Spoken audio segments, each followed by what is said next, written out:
सा हरेगा। बोलो हरेगा। आमीन। हालेलुया। आइए हम यीशु के जोर से ताली मारें। आज हमें कुछ सीखना है। अभी मैं सोचता हूँ कि क्या कहूँ और क्या बोलूँ, पर मेरे भाई बहन मैं आपको कहूँ, थोड़ा सा हम दुनिया से थोड़ा सा अलग होना चाहते हैं, क्योंकि बाइबल का नॉलेज हमें जरूरी है।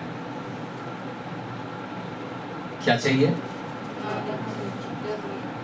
यानी बुद्धि की जरूरत है, ज्ञान की जरूरत है। तो सबसे पहले अगर हम 4:6 के अंदर देखते हैं, होशिया के कलाम के अंदर, और वहां पे ऐसा लिखा है, क्या लिखा है? हाँ, होशिया के कलाम में मेरे ज्ञान के न होने से मेरी प्रजा नष्ट हो गई। तूने मेरे ज्ञान को तुच्छ जाना है, इसीलिए मैं तुझे अपना याजक रहने के अयोग्य ठहराऊंगा। इसीलिए कि तूने अपने परमेश्वर की व्यवस्था को तज दिया है। परमेश्वर की व्यवस्था को तज दिया है। आज लोगों के पास एक चीज नहीं है, सब है। घर में दाग दागिना हो सकता है, अच्छे कपड़े हो सकता है, अच्छे आपके पास गाड़ी हो सकता है, घर हो सकता है, पर लोगों के जीवन के अंदर जो है, सुनो, कोई डिस्टर्ब ना करे, ध्यान देना वचन को ऊपर प्लीज। वचन महत्व है। आज लोगों के पास सब कुछ है, लेकिन खुदा का शब्द नहीं है। और यहाँ पे लिखा है, मेरे वचन का ज्ञान ना होने से मेरी पूजा नाश हुआ है। आज सारे लोगों ने खुदा का कलाम को तज दिया है, सब अपना भरते गए, दुनिया का भरते गए, लेकिन खुदा का कलाम लोगों में नहीं है। नीति सूत्रे यानी प्रभाव के कलाम, नीति वचन सुनो प्लीज। और उसके अंदर 18 में 15, 18 चैप्टर 15, समझने वाले का मन ज्ञान प्राप्त करता है, ज्ञान प्राप्त करता है, और बुद्धिमान ज्ञान की बात की खोज में, बुद्धिमान ज्ञान की बातों को खोज में रहता है। आमीन। बुद्धिमान लोग क्या करेगा? आज का वचन को पर ध्यान देंगे। वो इधर आना मतलब क्या है? वचन। क्या है चाहिए आपको? बुद्धिमान लोग क्या है? और जो मूढ़ लोग होता है, वो वचन को ऊपर बिल्कुल ध्यान नहीं दे पाएगा। सुनो, इसीलिए जो बुद्धिमान है वो ज्ञान को ढूंढेगा। ध्यान देना, आज वचन है तो आपको ज्ञान मिलेगा।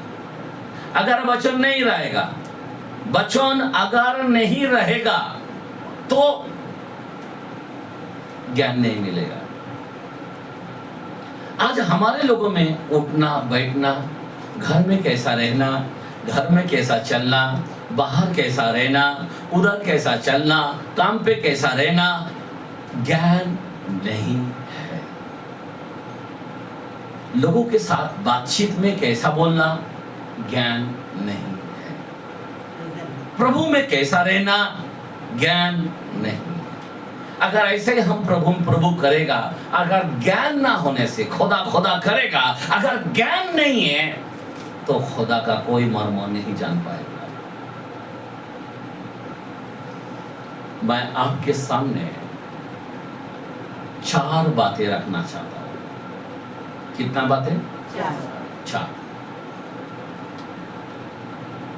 4 बात को हमें आपके सामने रखना चाहता हूं, और 4 बात को हमें ध्यान धर कर आप उनको सुनना चाहिए। अगर आप इस 4 बात को ध्यान दोगे तो खुदा आपको एक बड़ा मेडल देगा। क्या मेडल देगा मालूम है?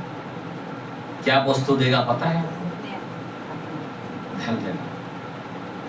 ईसा नबी के कलाम में 45 चैप्टर 3 वचन, ऐसाया 45 का 3 क्या लिखा है? तुला अंधारातील निधी व गुप्त स्थळी लपवलेले धन देईल, आमेन. म्हणजे तुला समजेल हा. की तुला तुझ्या नावाने हाक मारणारा हा. मी परमेश्वर इस्रायलाचा देव आहे. आमेन. मैं तुझको सुनो. हाँ, मैं तुझको अंधकार में हाँ छिपा हुआ हाँ और गुप्त स्थानों में गड़ा हुआ धन दूंगा, जिससे जिससे तू जाने कि मैं इज़राइल का परमेश्वर यहोवा हूँ, आमेन. जो तुझे नाम लेकर बुलाता है. एक मिनट फिर से हम पढ़ते हैं, जरा ध्यान दो. ओके. मैं तुझको अंधकार में छुपा हुआ और गुप्त स्थानों में गड़ा हुआ अद्भुत स्थानों में जो किसी की नजर नहीं गया, किसी की ध्यान नहीं गया. जरा सुनो मेरे भाई और बहन, जो अद्भुत स्थानों में क्या है, आगे बढ़ो. गड़ा हुआ धन दूंगा, जिससे तू जाने की मैं इज़राइल का परमेश्वर, मैं इज़राइल का खुदा हूँ, यहोवा हूँ, हाँ, जो तुझे नाम लेकर बुलाता है. आमेन. आमेन. आमेन. अगर आप 4 बात को अगर आप ध्यान दोगे तो यहाँ पे बोलता जो अंधकार में जो छुपा हुआ धन है वो मैं तुझे दूंगा. आमेन. जो अब तक लोगों को नहीं पाया वो ज्ञान आपको मिल सकता है, बराबर. जो आपके घर में नहीं है वो चीज आपको दे सकता है. आमेन. बोलो आमेन. आज कौन नहीं चाहता, यहाँ पे सब लोग चाहता है. आमेन. खुदा का धन कोई मामूली नहीं है. याद रखना, यहाँ का धन जैसा नीति वचन 10:22 के अंदर बोलता है ना, जरा पढ़ते हैं, पढ़ के देखते हैं. प्रभाव के कलम में 10:22 क्या लिखा है? अगर यहाँ पे जो तुम कमाते हो उसमें कुछ ना कुछ मिलावट है. हाँ, आगे पढ़ो. धन यहोवा की आशीष ही से मिलता है. धन यहोवा के आशीष ही से मिलता है, मतलब खुदा के और से ही मिलता है. हाँ, और वो उसके साथ दुख नहीं मिलाता. क्या मिलाता नहीं? अभी इधर उधर से लेते हो ना, दवाखाना चला जाता है, कुछ ना कुछ बीमारी आ जाता है, पुलिस वाला खा जाता है, किधर ना किधर हो जाता है. लेकिन जब परमेश्वर देता है, मतलब खुदा बाप खुद जब देता है तो उसमें दुख कभी नहीं आता. आमेन. इधर का कमाई लेके मटन चिकन खाओ, घर में झगड़ा शुरू हो जाता है, बराबर. लेकिन जब खुदा देता है शांति रहता है. क्या रहता है? शांति रहता है, शांति. आमेन. हालेलुया. तो इसीलिए हमें खुदा का धन को लेना चाहिए. अभी खुदा का धन को हमें कैसा प्राप्त करना है, कैसा लेना है, अभी 4 बातें को हमें जरा ध्यान देना. अभी गुप्त धन बोलो तो क्या है? किसी को पता नहीं चलेगा, चोर को भी, किसी को भी पता नहीं चलेगा, उसको गुप्त बोलता है. जब खुदा देता है किसी को बोल के नहीं देता है, बराबर है क्या नहीं? खुदा जब देता है किसी को सारी दुनिया को मातम बना के देता है क्या? नहीं देता. खुदा जब देता है तो गुप्त में देता है. याद रखना, अगर गुप्त में वो दे सकता है तो आज 4 बात को आपको भी गुप्त में देना है. क्या बोल रहा हूं मैं? ज्यादा नहीं, 4 बातें को हमें जानना चाहिए. गुप्त में गुप्त बोलो तो एक रहस्य. आमेन. आमेन. हालेलुया. अभी ध्यान देते हैं. सबसे पहले हम मत्ती 6:6 का हम जरा देखते हैं. मत्ती के कलाम में 6:6. परंतु जब तू प्रार्थना करे, सुन लो, अभी सबसे पहले गुप्त प्रार्थना है. मैं कौन से क्या बोल रहा हूं? हमारे जीवन में अगर गुप्त धन चाहिए तो सबसे पहले आपको गुप्त प्रार्थना देना चाहिए. क्या करना चाहिए? प्रार्थना मतलब दुआ. क्या करना है? कितने लोग गुप्त खुदा को देता है दुआ? हाथ फैला के रोते हैं। कोई देते हैं क्या? खुदा मैं यहाँ हूँ, आधी रात को सब सोया है, मैं यहाँ। आप गुप्त में कभी दुआ किया? गुप्त में अपने बच्चे के लिए दुआ किया? गुप्त में अपने कमी घटी के लिए दुआ किया? नहीं करते। खुदा गुप्त में आपको कैसा देगा? ध्यान देना मेरे फ्रेंड, मैं आपको क्यों बताना चाहता हूं, ये गुप्त में ही खुदा देता है।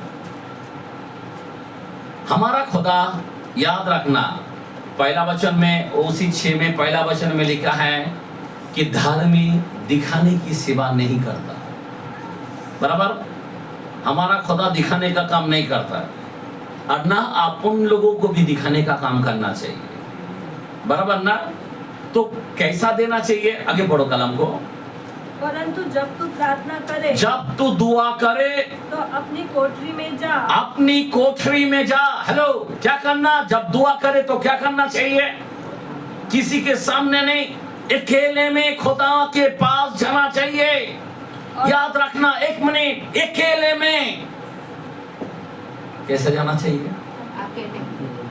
आपको मालूम है, ईसा मसीह जो है वो खुदा का प्रिय पुत्र है। आमीन। एक बेटा बनकर आया, बोला ये इसकी सुनो, ये मेरा प्रिय प्रिय प्रिय। क्यों? एक पिता का वाणी था, क्योंकि वो एकांत में रहता था, खाली दुआ करता था। आप सोच सकते हो, वो जब दुआ करता था, 22:41 के अंदर लूक में लिखा है, 41 से यानी 44 तक वहां पे लिखा है। मैं मुंह से कह देता हूं, ध्यान देना। जब खुदा यीशु गत्समनी बाग के अंदर गया और ऐसी उसके अंदर क्या बोलते हैं, दिल टूटना को क्या बोलते हैं उसको? व्याकुल हो जाना। अपने आप को टूटते हुए महसूस किए, यहां तक कि उस जगह में फरिश्ते दूत आ गए, खुदा का दूत आ गए। आमीन, हालेलुया। और ऐसी दुआ करने लगा, याद रखना, ऐसी दुआ करने लगा, कोई मामूली दुआ नहीं, उसका पसीना के साथ साथ खून निकालते हुए बूंदी गिरे। जरा पढ़ के बताओ कलम को। हे पिता, हे पिता, यदि तू चाहे तो इस कटोरे को मेरे पास से हटा दे, तो भी मेरी नहीं परंतु तेरी इच्छा पूरी हो। तब स्वर्गों से एक दूत उसको दिखाई दिया जो उसे सामर्थ्य देता था। वह अत्यंत संकट में व्याकुल देखो, होकर अत्यंत संकट, दुनिया में ऐसा कोई किसी का जीवन में संकट नहीं आया जो ईसा मसीह पर आया। ऐसी अत्यंत संकट आ गया, हाँ, व्याकुल होकर और भी हार्दिक वेदना से पूरी शरीर में से ऐसी वेदना है। आप सोच सकते हो, किसी का बीपी अगर हाई हो जाता है तो क्या होता है? अटक आ जाता है। और हमारा खुदा का ऐसा, मानो कि ऐसी प्रार्थना दुआ कर रहा है, ऐसी वेदना हो रहा है कि उसके खून, उसके पसीना गिरते जो गिरा था, उस पसीने के साथ खून से लथपथ जो सफेद वस्त्र था वो पूरा रेड हो गया खून से। आमीन, हालेलुया। तो ईसा मसीह इस तरह से दुआ की। आमीन। इसीलिए ये कैसा? एकांत में, वहां पे कोई नहीं था, गत्समनी बाग के अंदर। इसीलिए बाइबल मत्ती के कलाम हम जो पढ़ रहे थे, जब तू दुआ करे तो अपनी कोठरी को बंद कर। क्या कर? अपनी कोठरी में जा और द्वार बंद करके अपने पिता से जो गुप्त में है प्रार्थना कर। क्या करे? दुआ करे। हेलो, ध्यान देना, सुनो, क्या करे? दुआ करे। आमीन, हालेलुया। प्लीज, आज हमारे लोगों में दुआ की कमी है। मैं क्यों बताना चाहता हूं, हमारे लोगों में प्रार्थना नहीं है। हमारे लोगों में सिर्फ संडे बाय संडे एक दिन आते हैं, हर बाइबल लेके आ जाते हैं। कितने लोग दुआ करते हैं हर डेली भोर के समय, डेली आधी रात को? आमीन, हालेलुया। मैं क्यों बताना चाहता हूं, हमारे लिए अगर गुप्त प्रार्थना अगर हम खुदा को नहीं देते, मतलब क्या है, गुप्त दुआ अगर हम नहीं देते, वो धन नहीं मिल सकता है। जो हमारे मनों की इच्छा है, जो हमारे सपनों है, जो हमारे अरमान है, जो हमारे विचार है, जरूरत पूरा नहीं हो